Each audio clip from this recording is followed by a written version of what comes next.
Hello, and welcome to Calming the Chaos with Tracy Cannella, licensed mental health counselor at Lokahi Counseling. This podcast provides tips, tools, and techniques to help people who are overwhelmed, stressed out, anxious, depressed, angry, or struggling with an addiction, eating disorder, or relationship problems.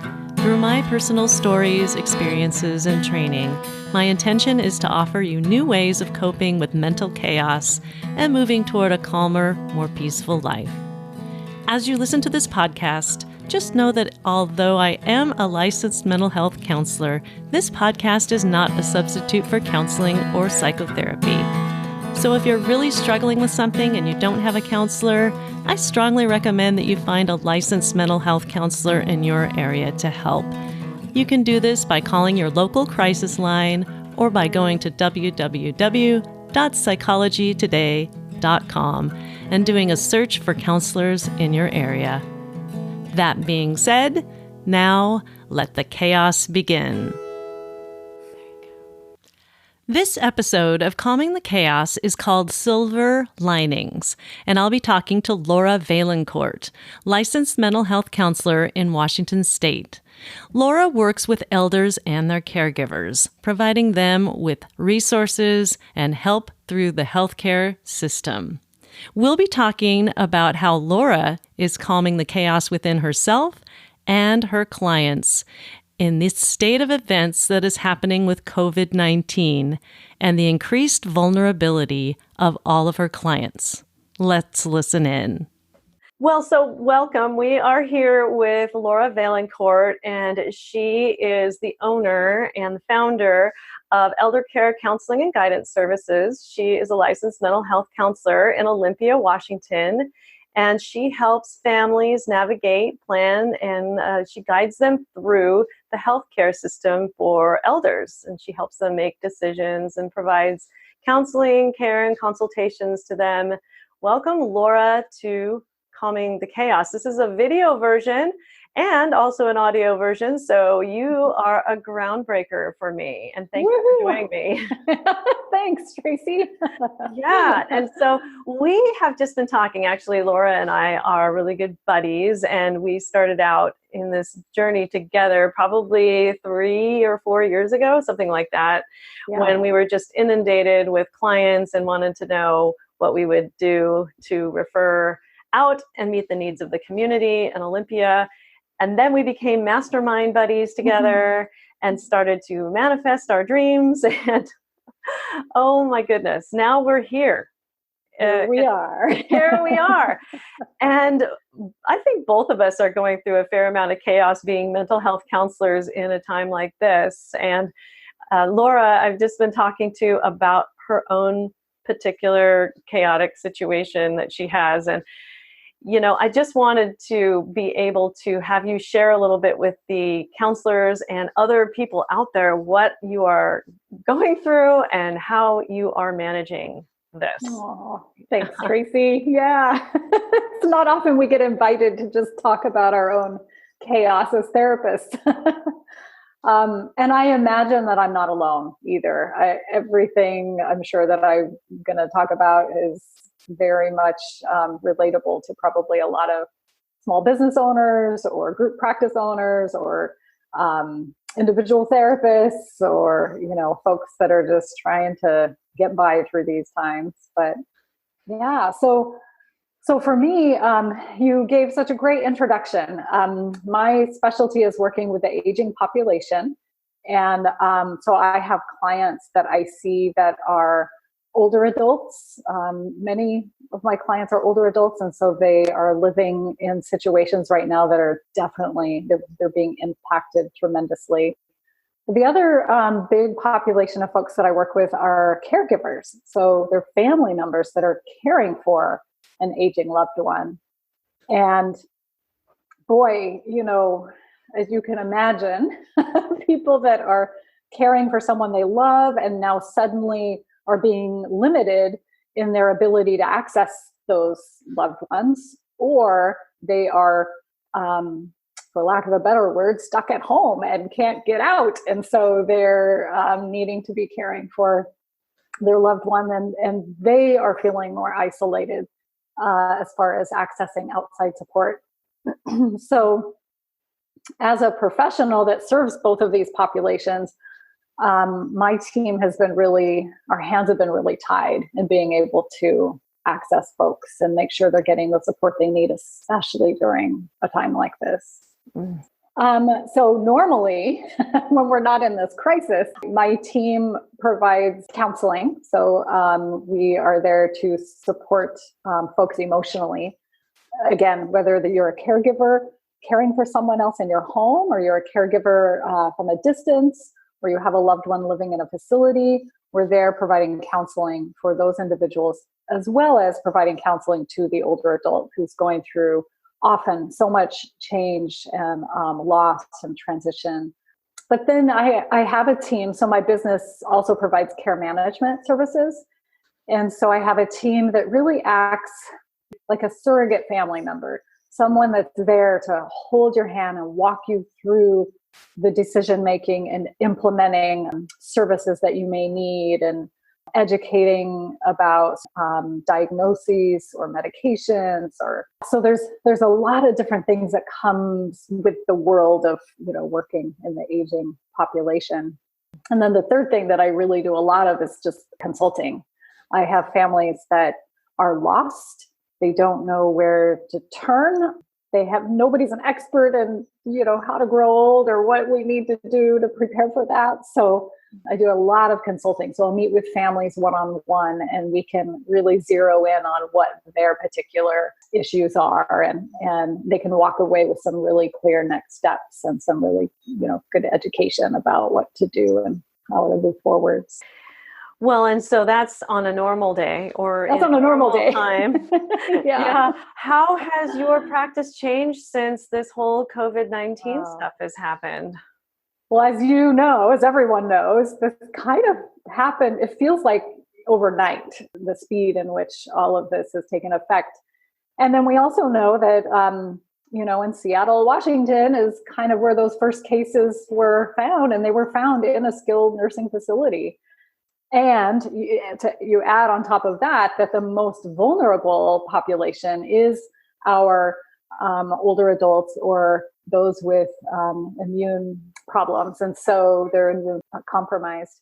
So right off the bat, as we, again, all know, the facilities and hospitals really took major precautions, to protect their loved ones.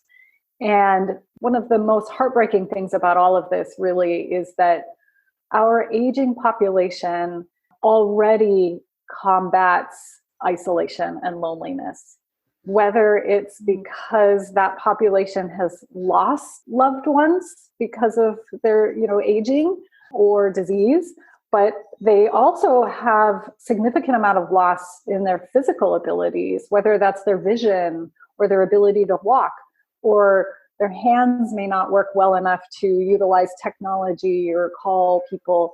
And so, or your memory is compromised. And so there's so many layers and layers of loss and challenges that contribute to the isolation of this population. So what we've seen is, in our community's attempt to protect our most vulnerable, they are also being really put at risk of having that emotional, that backlash of the isolation. So for many of the facilities that my clients live in, they are not allowed to eat together, have activities together, socialize. There's been different stages, and every facility has their own rules and regulations that they're following, which is changing sometimes by the hour, as you can imagine. But some facilities really are, the older adults are living in their apartment and not seeing anyone. And that's so troubling. In the memory care facilities, it's even more of a concern, because we know that people that have dementia or memory impairment really do not do well with change at all. And so it's crucial to keep someone's routine regular. So those facilities, really everybody is doing the best job that they can. There's no criticism at all to how this is happening. It's just the reality of protecting our aging folks against this exposure to this virus versus the downfall is that we're increasing that sense of isolation and decreasing their ability to connect with family members and friends and have their regular routine. So it's just been heartbreaking. And then the flip side is the caregivers and family members are feeling so at a loss on how to support their loved one. They're not allowed to go in and see them. They're not allowed to have the regular visits and be their advocate in the facility. And so there's a lot of helplessness and isolation going on for both sides of that. Yeah, how do you help the caregivers to deal with that? If there is somebody who is on lockdown and they're not able to see their loved ones, their caregivers, they're in a facility and they're not able to receive visitors, how do you work with that? Because what I heard is it's all about loss. It's about loss on a bunch of levels. There was already loss to begin with, and now there's further loss or further chaos and change. But how do you help those people who are caregivers who are feeling very helpless right now? Oh, yes, that's the big question, right? Yeah. And so, this is a situation that not many of us have, none of us have control over the external situation, but we do have control over how we react to that and how we choose to work with that and how we choose to look at it. So I guess one main thing is to really just remember that there are areas that we can control. So I think that people tend to, feel helpless and hopeless when they don't feel that there's a sense of control, in their lives or the outcome of the situation. And so one of the main things that, that I've been encouraging a lot of my clients to do is to really reframe this situation. Again, we know that we can't change what's happening, but we can absolutely control how we think about it. So when we reframe something, we accept that what is, and we're choosing to look at it in a different light. So I encourage my family members to consider what might be the benefit of a situation like this. And we're able to brainstorm sometimes the beauty of the amazing professional caregivers that are providing the care in the facility and the opportunity for those caregivers to really, and I've heard this just firsthand, from a lot of these professional care providers, what a bonding experience this has been for them and their patients.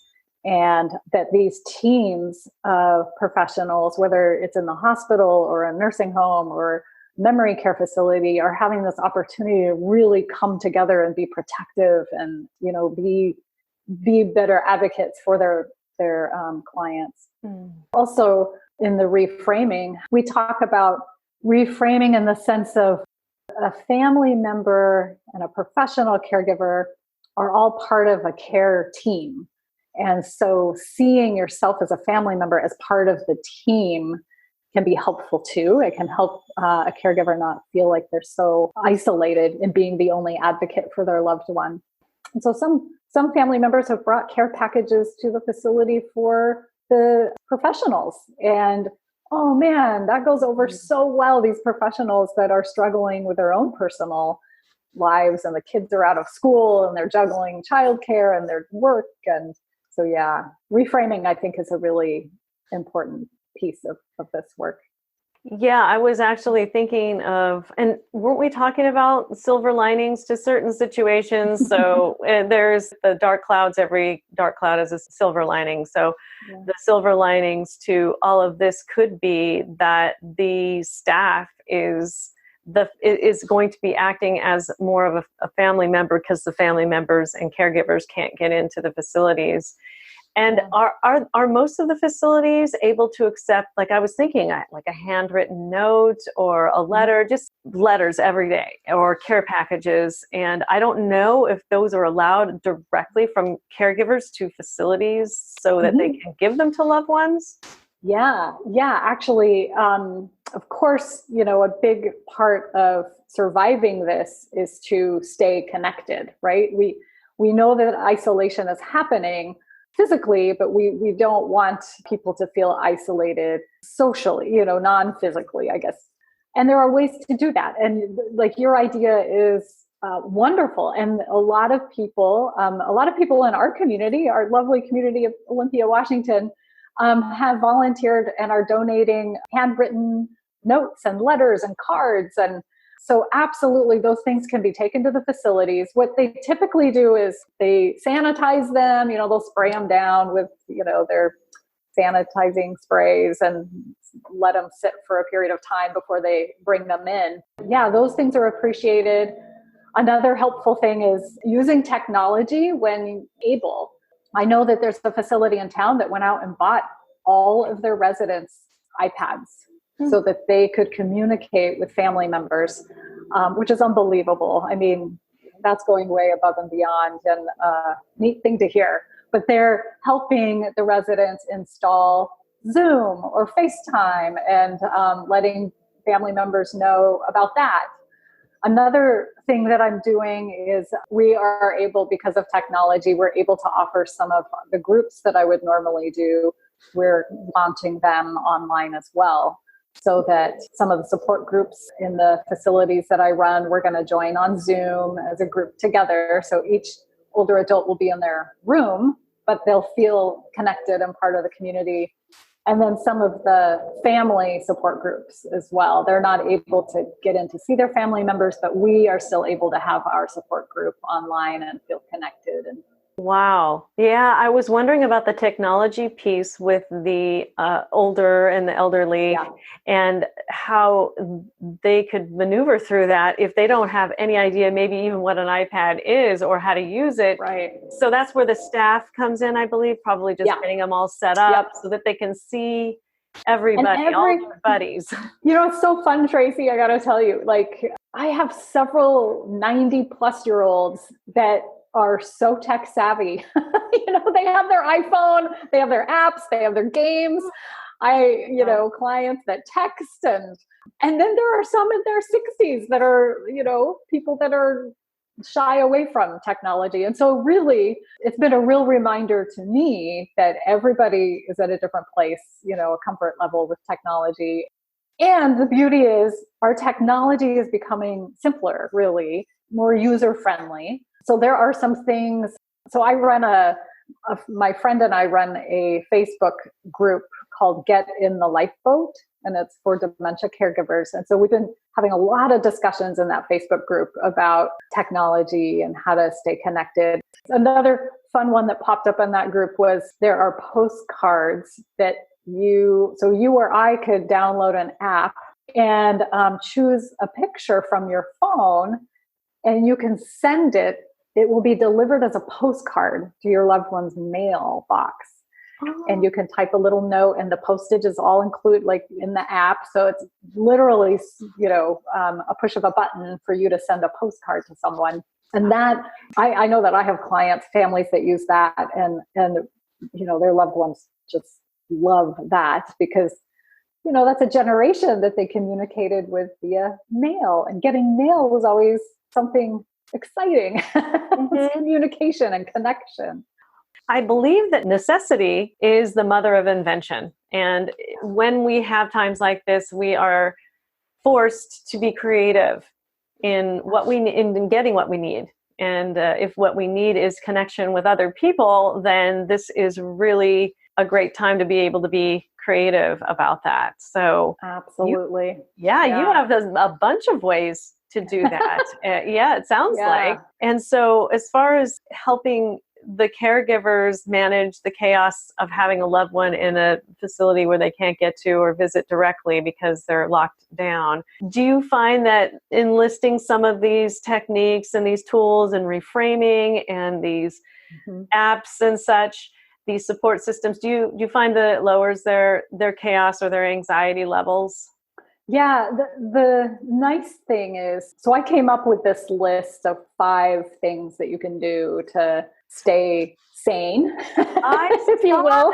Did you see that on Facebook? And I liked it. It was very cool. And it's just a one pager, and it was very professionally done, by the way, with graphics. Oh, And thank you. yeah, It's amazing what you can do when you have time on your hands. I think that's what you said. You Yes. said on your post, and I loved it, actually.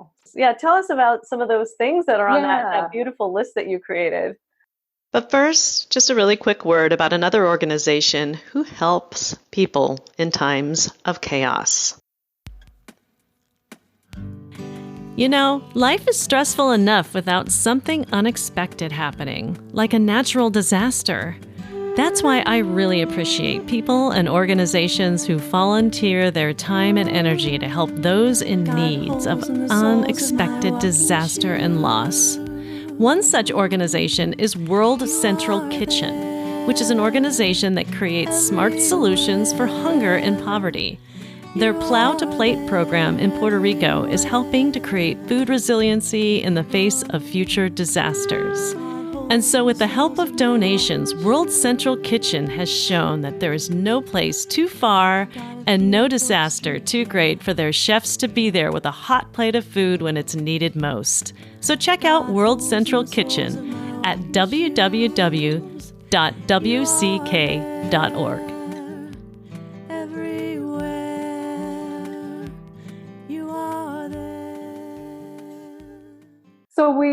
So I created it. Initially, it was after we did a Facebook Live in our Get in the Lifeboat group. And lots of people had such great ideas, and other professionals that I had talked to about their clients and how they were coping. So I tried to just kind of pull all these ideas into these kind of 5 main categories. But the 5, and we've talked about a couple of them, out of the 5, the first one is routine. And so, you know, we are all creatures of habit. As individuals, we just do better when we have a schedule or there's stability. It can bring us a peace of mind when we have structure. And so, and of course, again, I work with the aging population. And so what happens as people age, especially if their memory is impaired, is that routine and structure is even more important. And so during times of chaos, for any of us, maintaining a sense of routine and structure is going to be key. So the second one we talked about already is to stay connected, and which is so ironic in this time because so many people are being isolated. So we are being challenged as individuals to reach out and get creative in the ways that we are connected. So here's an interesting thought that's really been up in my mind. When I first started in this line of work, I mean, many years ago, one of the things that really hit me when I was working at a skilled nursing facility was the amount of isolation and loneliness that my clients felt. There was never privacy. They didn't have their own space. These problems just were so completely opposite. And what it showed me is that you can be, and I know we all know this, you can be surrounded by people and feel isolated. And you can be surrounded by others and things to do, but not feel connected. And so I think that this is an opportunity for all of us to not have the physical people or things around us, but it's allowing us to reach out and connect in ways that we're not used to. Mm-hmm. So staying connected is that second thing. The third one was reframing, and we talked about that, just reframing the situation. An important piece also is limiting your exposure to the negativity, like the news, being really self-aware. So that would be the fourth one, is to listen to your inner guidance, listen to your inner self, start to pay attention to when you're feeling overwhelmed, respect your limits, and pay attention to what your personal cues are. You want to catch something before you start to spiral down that chaos, anxiety or fear. So if you can catch that, if you're listening to yourself, you can often catch that sooner and then be really respectful about taking a break or changing your self-talk. And then the last piece was setting an intention. I love the idea of ritual and changing your mindset And so when we are intentional about our own self-care, this is a beautiful opportunity for all of us to change the way that we've been doing things. And really taking a step back and looking at what's healthy and what isn't, and what do we want to go back to, what do we want to welcome back into our lives, and what don't we? But I like the idea of even just the small rituals that you can do, like every time you step into a new room, every time I go into the bathroom and shut the door, I take a deep breath. It's just sort of this reset moment. And so, these are opportunities for all of that. Right. You can take several breaths while you're washing your hands for 20 seconds as well, right? Exactly. That's right. Yeah. And I see a lot of comedians and comedy coming out of this. I know that my own husband made a YouTube video just about maybe two minutes long about how to use a single sheet of toilet paper. It was hilarious. Yeah. I saw it, You saw it? Yeah. Oh my gosh. He's a good sport. I love it. Yeah. Well, he's been doing that for years, but then we just decided to, in this crisis of toilet paper apocalypse, we decided to go ahead and put that on YouTube for everybody to see. And well, gosh, I just love that you are so positive in this time. And just even though you are working probably with the most affected populations, the people who have loved ones who are the most vulnerable to this condition, who may be struggling with it, or they can't see their loved ones because of the facility lockdown, and you're giving them a Facebook group. I didn't know about the Get in the Lifeboat group. You did a Facebook Live, and you are going to also be launching your podcast very soon, it sounds like, right? Life on Repeat? Life on Repeat, yep. Yeah, would you like to go ahead and give some information about not only your practice, but your Facebook group and your podcast? And just plug away, my dear, because we want people to have these resources, especially in these times where now we have time, right? We have time to listen. Yes. Oh, thank you, Tracy. I appreciate that. Well, I'm just so passionate about this work, and being someone that has been impacted by dementia has really led me to having such a heart for people that are caring for their loved ones that have dementia. So that's really kind of my unique niche specialty. So a friend of mine, Lisa, she's a geropsychologist in Florida.